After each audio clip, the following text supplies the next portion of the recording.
Hey, Omega. Yes, Skinner.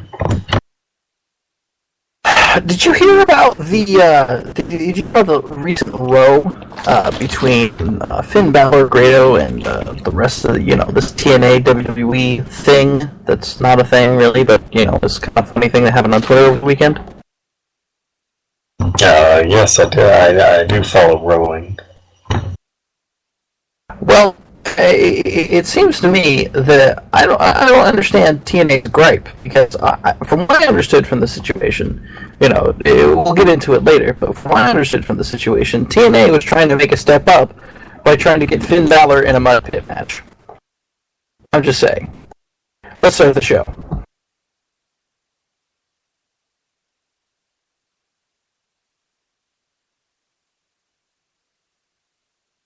God damn it!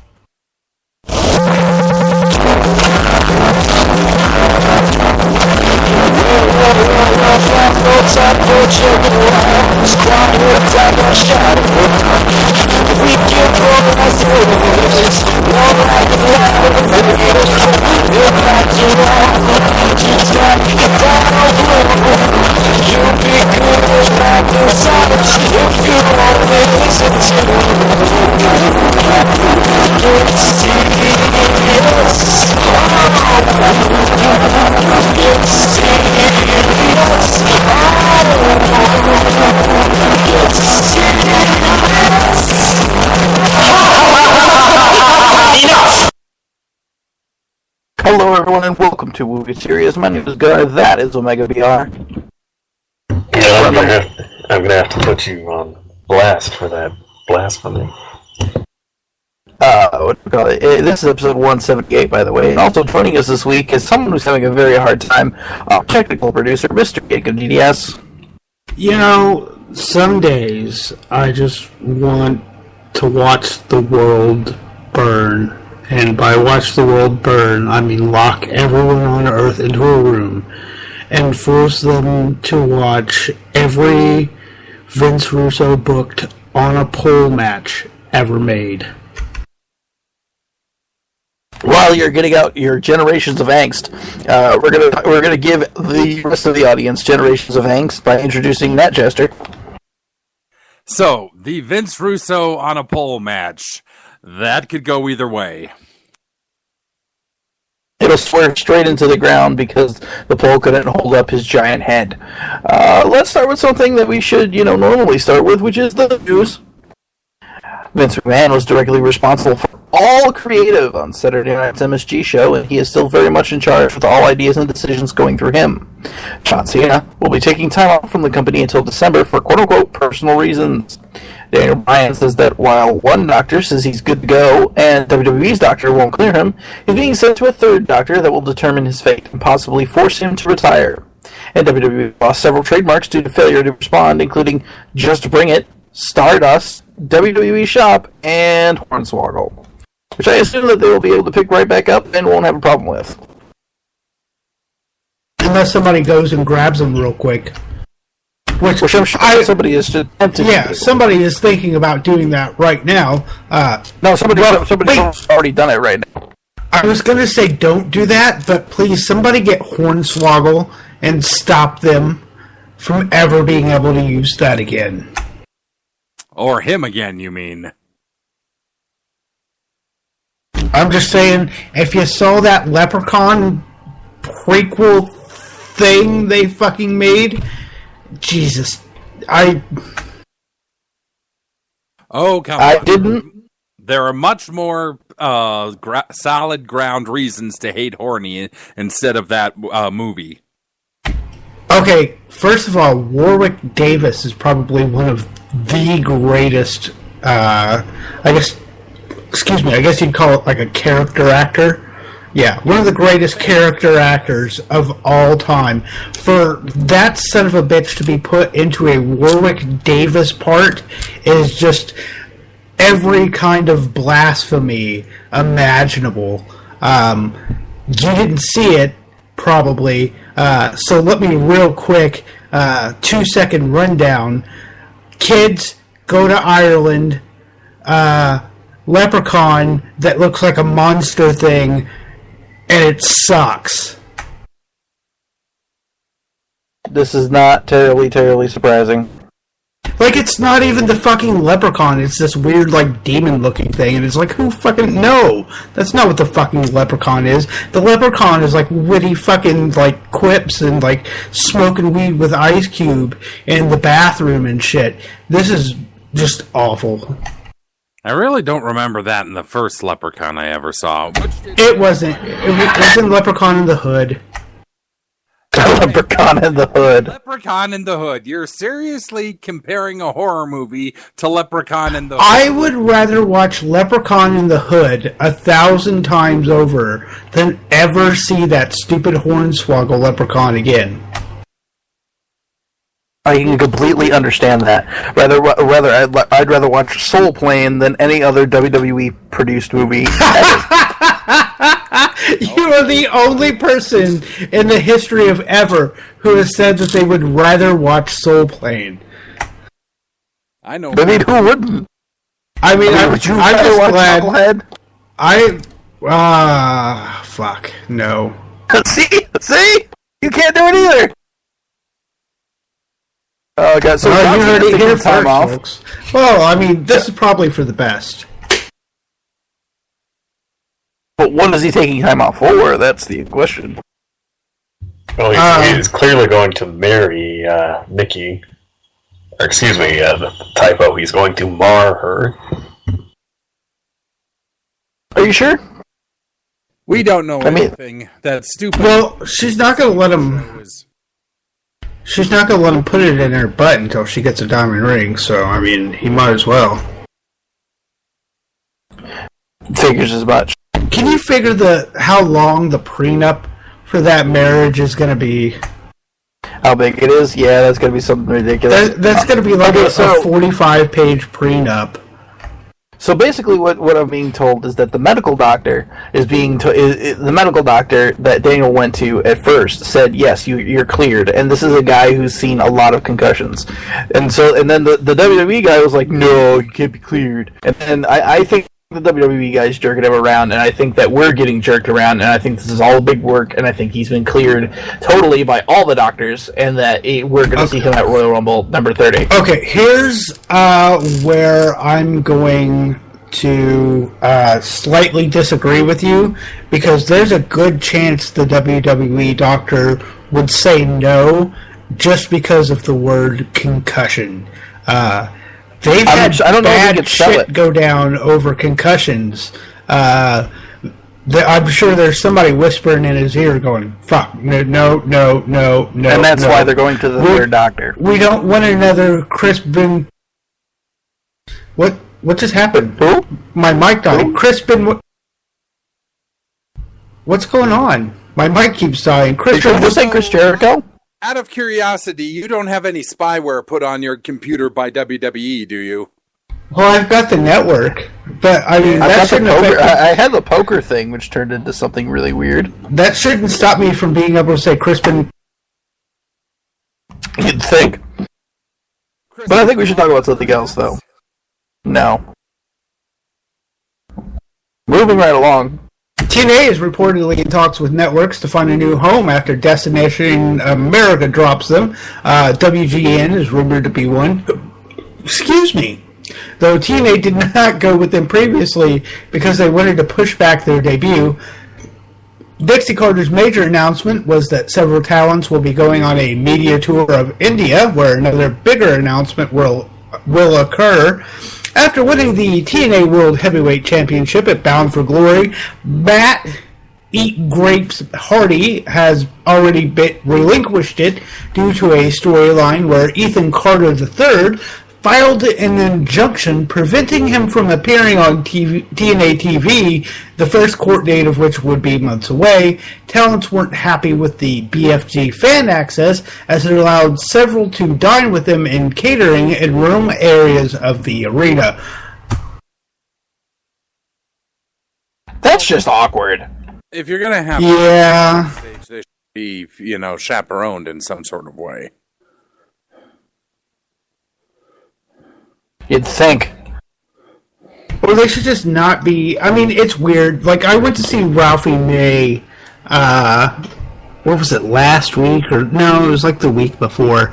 So they do this meet and greet thing in the Evansville, this theater we have downtown across from the Ford Center. And we go upstairs, we sit down at a table, and they've got some barbecue, and we wait around for 45 minutes to an hour. And finally, Ralphie May shows up, and everybody's just sitting at the table, staring at the guy. And he's like, are we doing pictures, or are we talking, what's going on? And everybody just sits there. Like, it was the most awkward thing I've ever taken part of in my entire life. I imagine that's probably a bit what it was like at that BFG Fan Access, where people are just milling around, like, fawning over people, like, awkwardly, like, can I get your autograph? Because I imagine there are like 2 or 3 people that still want autographs from people in TNA. They're all Matt Hardy's fans. And by it's Matt Hardy's fans, I mean his situation. Wife and his kid. It's an incredibly unprofessional situation. Yeah, it's when you don't protect your talent during a meet and greet. There should be some sort of separation between all of them, but you'd think that they would do something about that. Well, it's fine to have. Right? It's fine to have like an open area, like if you want to have like a room and people can just kind of like mill around and talk to each other and maybe talk to the wrestlers, like if they're at a table, or maybe the wrestlers are even milling around with the people. That's fine, but backstage is not the place to do that. Like the actual backstage, like the wrestlers get ready and shit. Yeah, not at all. That's awful. TNA with the second most Russo storyline. The one that I came up with pre-show, Gunnar was like, hey, come up with the most Russo storyline you can. And I was like, well, the ghost of Chief Jay Strongbow comes back and challenges Matt Hardy. And he was like, no, it's not that. It's a lawsuit. And I was like, shit, is it kayfabe? Because that would... that's the other Russo thing. Russo's suing TNA for Matt Hardy having the title, and he booked it some other way, and Jesus, something like that. But it's just literally all it is this stupid just setting up for a rematch. Like, I can't believe that.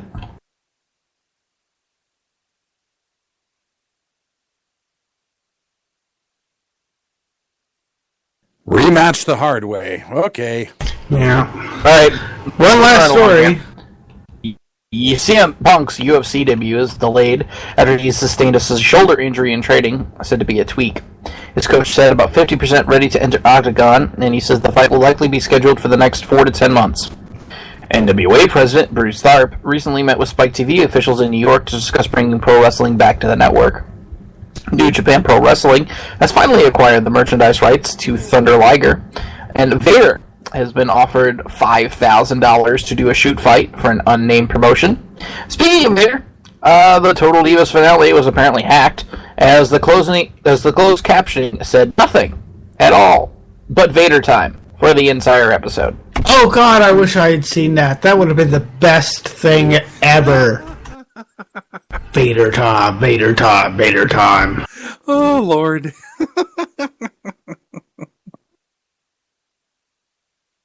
Punk. Gosh. That's tough luck, I guess, or whatever. Sometime in 2006, probably in the spring. Maybe April. What? Does he have a time machine? 2016, yes. That's what I meant. Punk has gotten a time machine. He's going to travel back with Doc Brown to have his first fight in 2006 and maybe pretend he never had a wrestling career, because he seems to be pretty ashamed of it now, the way he's talking about how it's fake and shit like that. Wait a minute. Has he been on freaking Twitter? He's been on Twitter, yes. And I will say this for him. He was shitting all over Susan G. Komen, which is a just complete fucking scam. Never give money to Komen. If you're going to donate, the American Cancer Society is a great charity that actually gives the money to cancer research foundations, like people that are actually doing research, and not to greedy executives inside of the organization.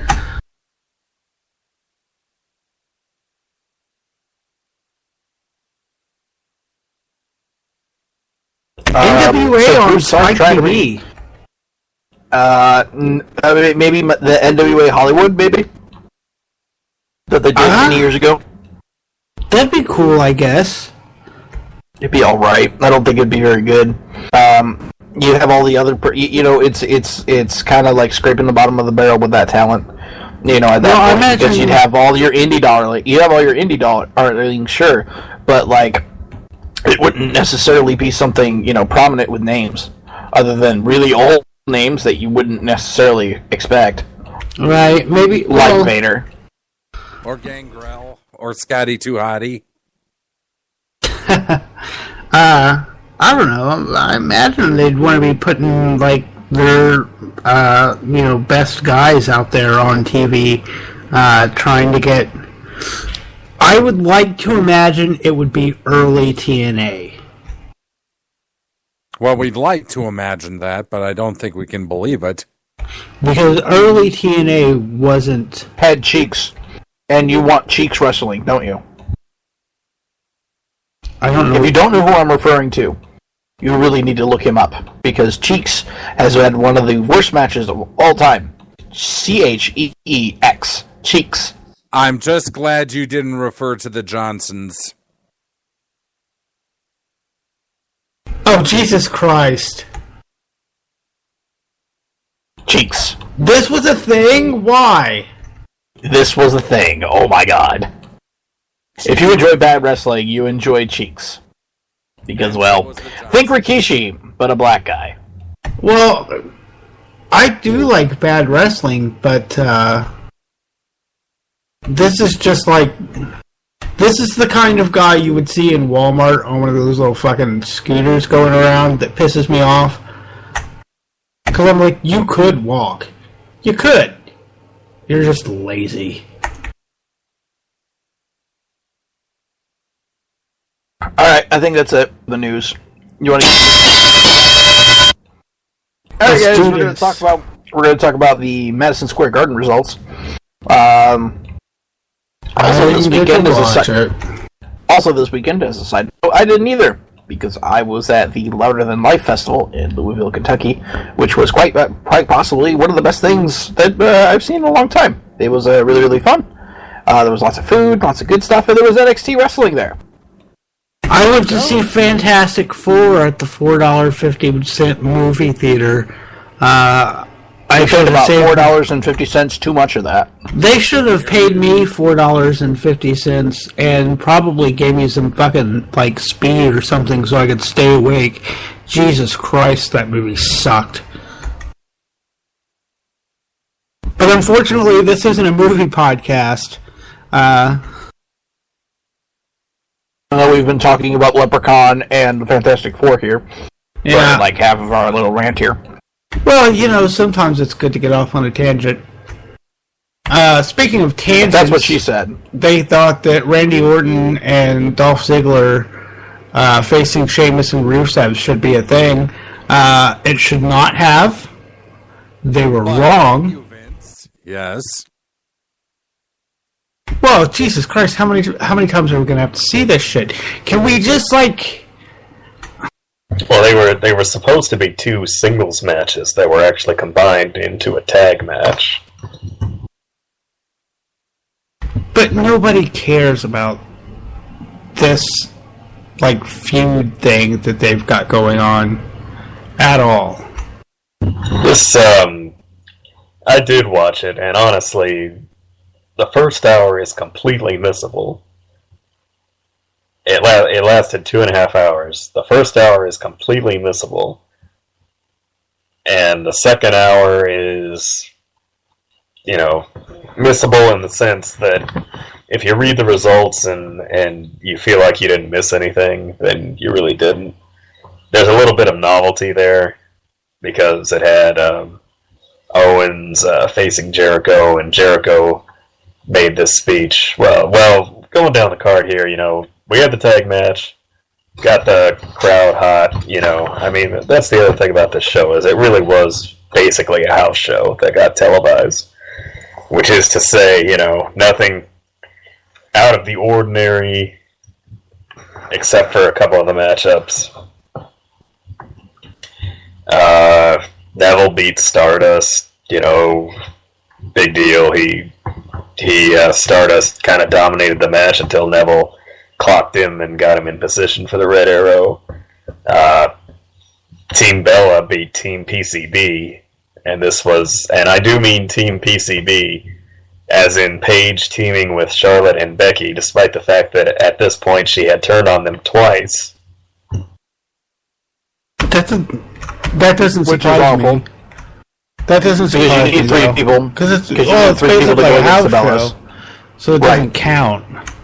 Well, when it's televised and you have announcers saying, "Oh, well, you think they can really trust Paige? I mean, she's been so outspoken lately, trying to mask the fact that she has legitimately turned on them twice now."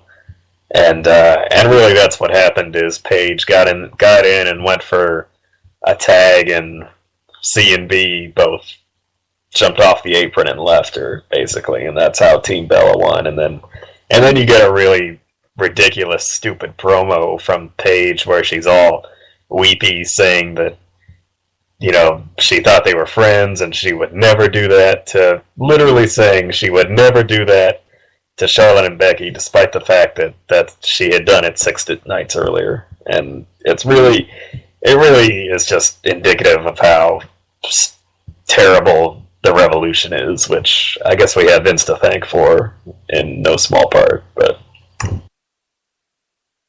absolutely. I mean, come on now. The way, I mean, if you look at this card, excuse me, if you look at this card, all the faces won. All the real faces won. You know what I'm saying? Except for Kevin Owens, who was supposed to win because he was putting up a belt. So I mean, snore. Which is not match though. Which is not uncommon at a typical house show anyway. But it was nothing to write home about. Sadly, I think it was probably the match of the night, just because it was different. I didn't really see them pull out any stops or anything. It was standard match. Typical spots. Jericho goes for the lion salt. Owens has his knees up. Jericho did make a very nice speech before the match, saying that it was actually to the day it was his 25th anniversary in wrestling, and he had some friends at ringside. He had Lance Storm, who stood up and kind of got cheered, and that was nice. And then Owens won. Owens actually won with a rake to the eyes, if I remember right. I didn't see it, so I'm not sure, but he probably did. Yeah, I think Jericho had him in the walls at one point, and Kevin kind of cradled him and raked the eyes, if I'm remembering it right, before hitting the power bomb. But anyway, like I said, it was different, not bad, of course. If you ever wanted to see Owens versus Jericho, well, here's your chance, but I wouldn't call it a main event match or anything. And we had Dudley's versus New Day, and of course New Day cheated again, and Woods got in there, and again, nothing to write home about, stuff we've been seeing for several weeks now. And then the big match of the night, which was not technically the main event, or at least not the last match of the show, Lesnar and Big Show. And the story of this match is they actually did a pretty good job of convincing you that, this was actually going to be a fairly competitive match, and Big Show, is one of the only people who can visually hang with Lesnar, and, we're going to see Lesnar kind of get knocked around a bit before he comes back, and that match that they did at Royal Rumble 2012, I think it was, where Show basically completely lost in 5 minutes. We weren't going to see another match like that. And wrong. I think the match, in fact, did last barely over 5 minutes. At least that's how it seemed. Show, Lesnar tries to shoulder block Show, and it's not working. And then at some point, I think, Show's kind of batting him away, and Show actually lands a knockout punch. But Lesnar rolls out of the ring, and that's when Lesnar goes on the offensive and, starts, he does in fact hit some suplexes, and he goes for an F5, but he can't quite lift Show, so he falters, and then he gives him another suplex, and then he hits the F5, and then he wins, and basically, Show dominated the match for all of, 2 minutes before Lesnar came back and just completely dominated the other 3 minutes, and that was basically it. It was like, all that hype and saying, Big Show is a worthy opponent for Lesnar, and then, like I said, it really wasn't anything.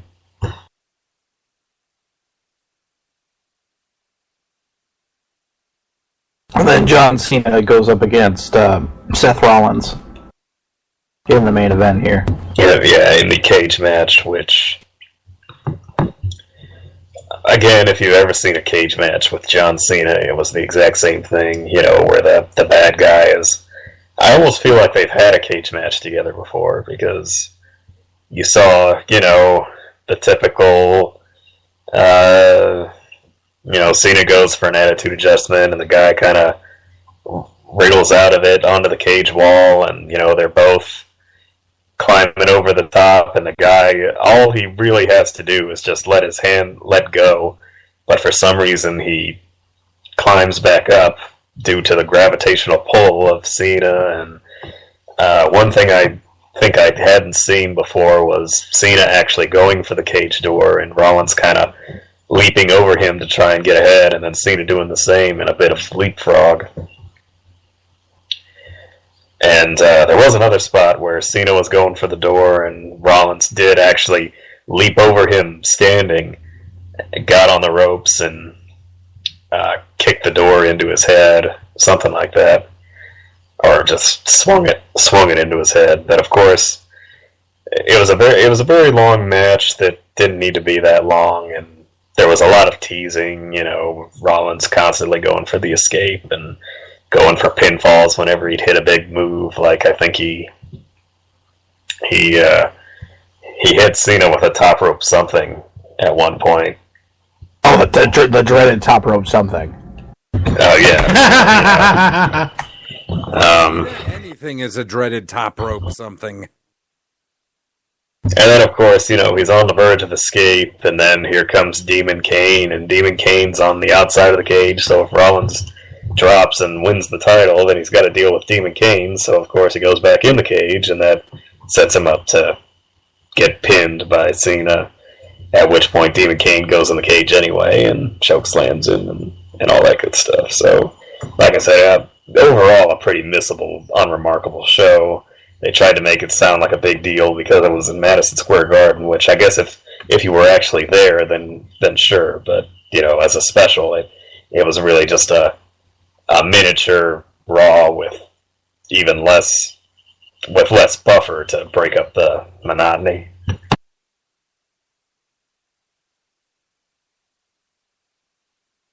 It seems to me that this was totally not something that anybody normally would watch, and that they just randomly decided to put it up there, and that's the danger with these house show things. If they try to do specials on their own, and obviously this is special because it's Brock Lesnar, it's Madison Square Garden, you want to put another house, Brock Lesnar gets a house show, so why not try to make a little subscription money off of that? You know what? That's the thing. It didn't even really feel that special. The stage they had was a little miniature thing. It wasn't the Madison Square Garden video wall like I had predicted, where you have fans above you, fans up to the side, everybody's all crammed in. No, there was plenty of room between the wrestlers and the fans. It was a standard aisleway. It even looked a little wider than usual, but maybe that's just me. That the crowd wasn't, at least through the broadcast, wasn't super audible all the time. I think one of the bigger pops they actually gave was for the Bellas over PCB, which was weird. That or any member of PCB, I should say. It wasn't like one of those New York crowds where there's a lot of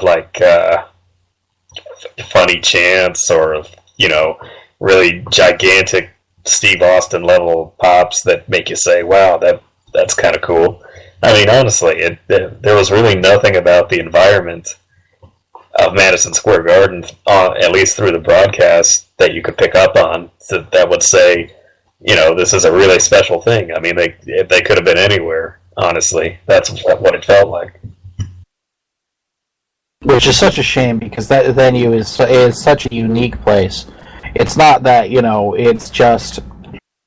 it's not that Madison Square Garden has all this history and whatnot to it. It is the fact that, it's specifically designed for certain entrances, and that you come to expect when you think of a Madison Square Garden special show. Coming through the center there and having it look nice and whatnot, and that's just disappointing that it wasn't. Ultimately, they just didn't put enough effort into making it actually be special. I think they do what they usually do and said it was going to be special. They talked about, it's MSG, it's Lesnar, any match with Lesnar is an attraction. But, people are catching wise to it, and that's why the Raw ratings are in the dunking tank. And by the way, I find it interesting that Vince is supposedly, taking control again. He's micromanaging and everything. And their response to trying to keep people, the first hour of Raw was another prolonged Lesnar promo, which is really a Heyman promo, which are never bad, but at this point we've pretty much heard the spiel. Big Show coming out and getting embarrassed again, basically. And then you have a 20-minute, you had this actually not bad main event last week between Reigns and Wyatt, where we saw some cool stuff. The guy getting thrown into Reigns, and Reigns tackling Wyatt into the table from above. And then how do they follow that up? Well, another 6-man tag for 20 minutes between the Wyatts and Ambrose and Reigns and Orton, which maybe they think it's a main event. Maybe they think it's a pay-per-view match, which is probably the truth. And then we have, Neville versus Sheamus, which lasted all of one. That was the buzzer.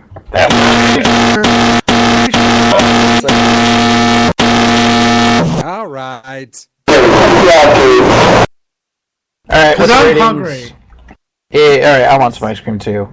As we say goodbye to monosodium glutamate for ice cream. I would please like to, Wow.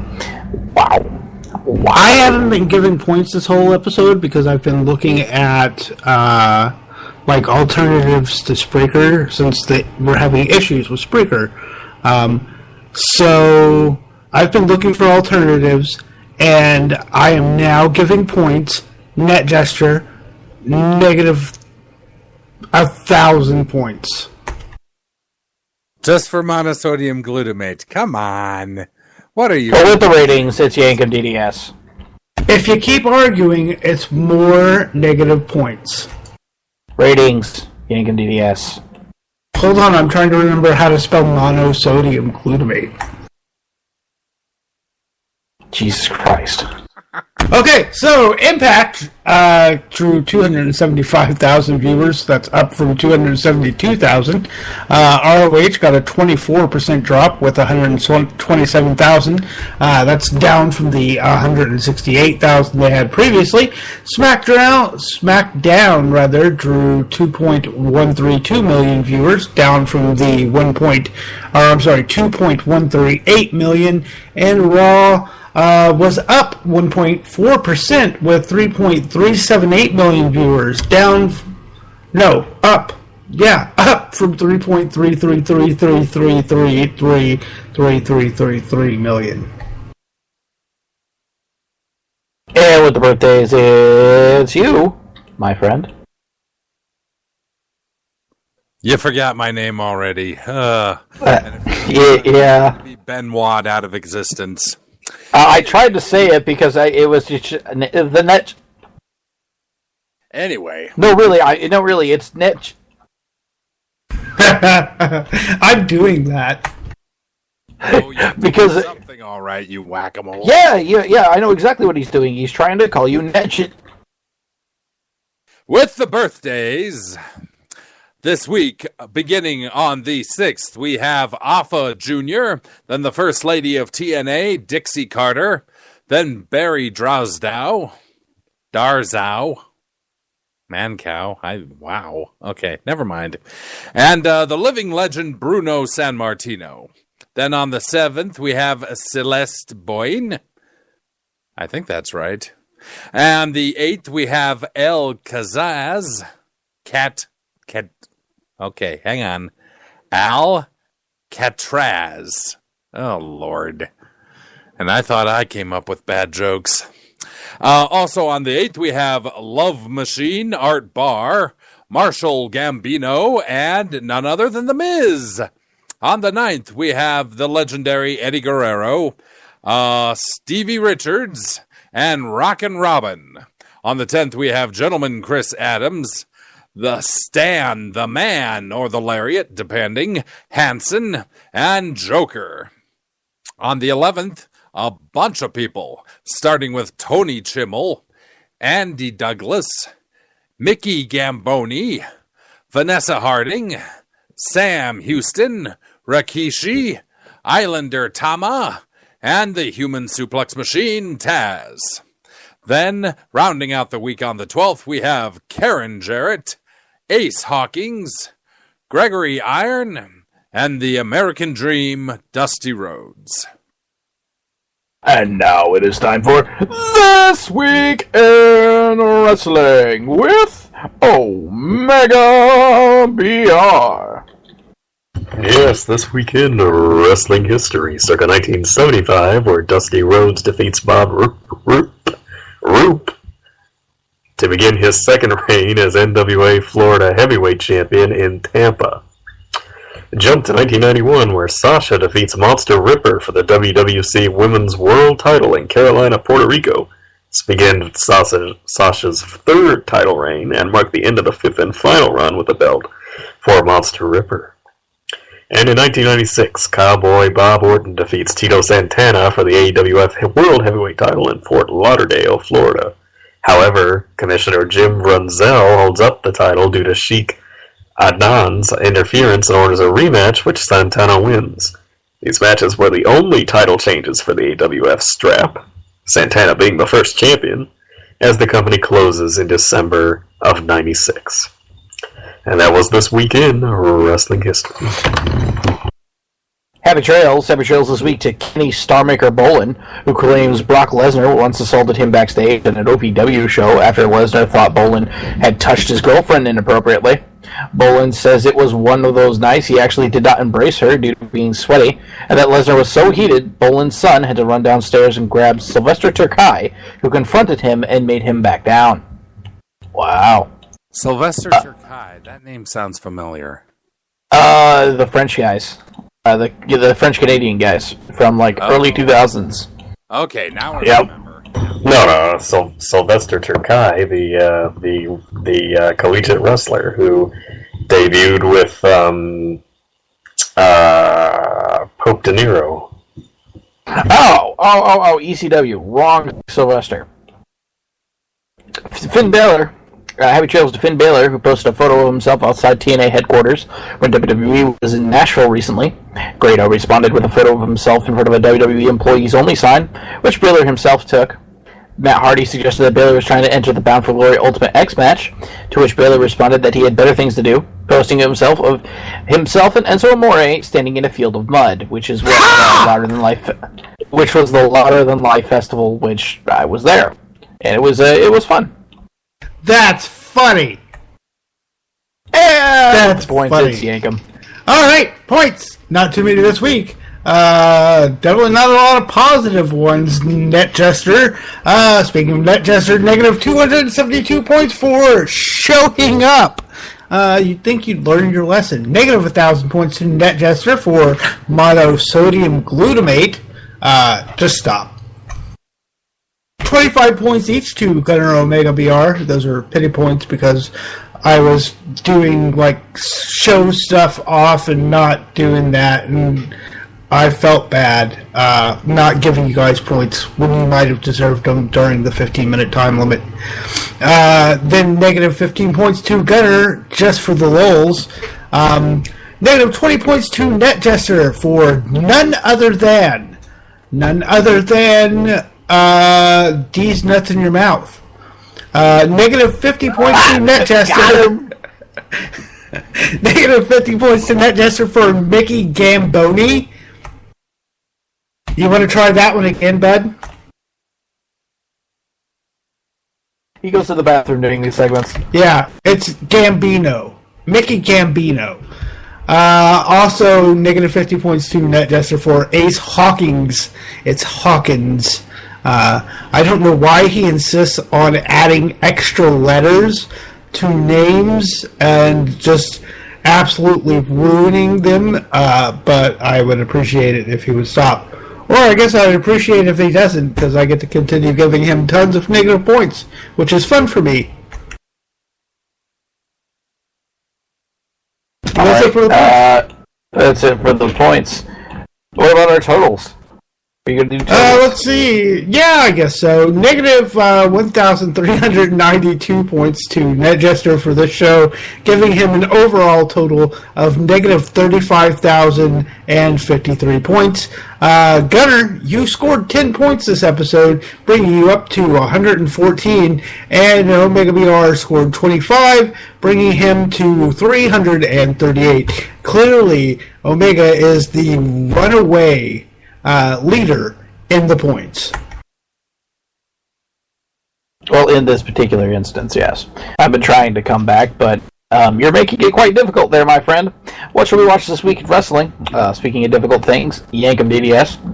I missed most of that Natalia and Paige match because I didn't know it was coming on, and I was bored, so I was like, fuck, I'm going to go nuke a couple burritos in the microwave and see what happens. And it was delicious, but I don't know that it was worth missing part of that match. So I'm going to watch that. What I saw of it was good because, Natalia and Paige isn't bad at all. Some people don't like her, but, there's no accounting for taste. This is true. Alright, Jester, what should we watch this week in wrestling? Which he's still AFK for.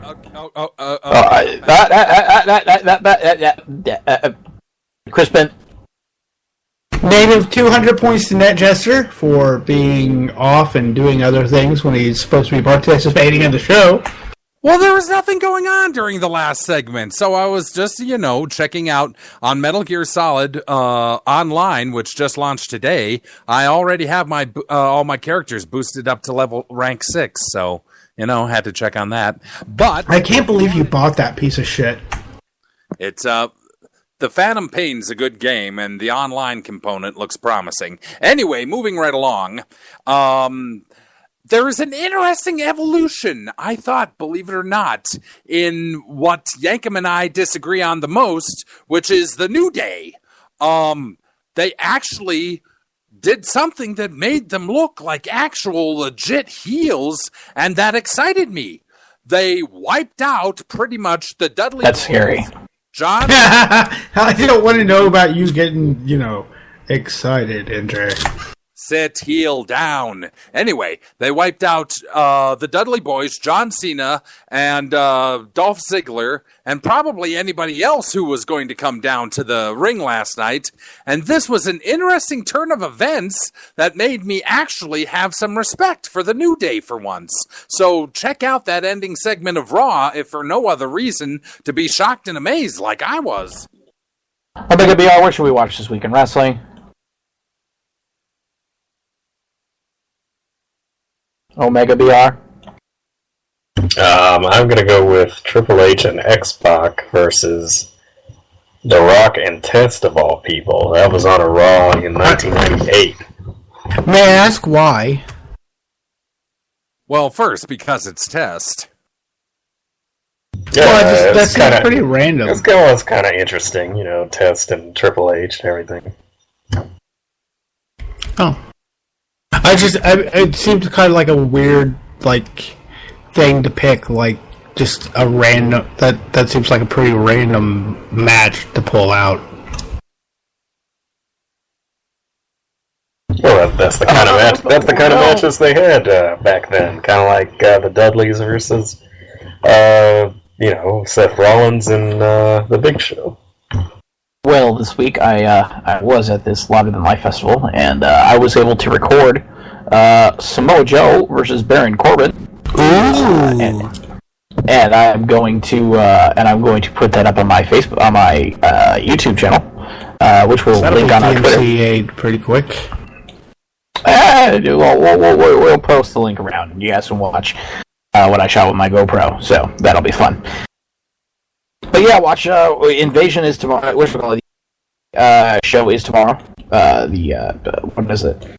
Rivals, I think it is. Respect is this Wednesday, yes. Respect. That's what I meant. So there you go. Alright. I think that's it. Did I miss anything? That's it, I believe.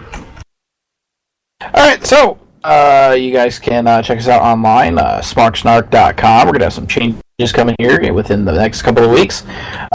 You can also check on twitter.com/smarksnark, facebook.com/smarksnark. We are going to be moving streaming services, so that Spreaker logo is going to go. Beyond that, we're going to have beyond that, you can check us out. You give us a phone call, 812-408-WOO. That's 812-408-9666. Leave us a message, or you could call in during the show. We don't screen calls; you just kind of show up. Or you can check us out on the TeamSpeak, which we will post pretty much weekly on the YouTube with our other stuff. Where you just Google Smark Snark TeamSpeak, you should be able to find it.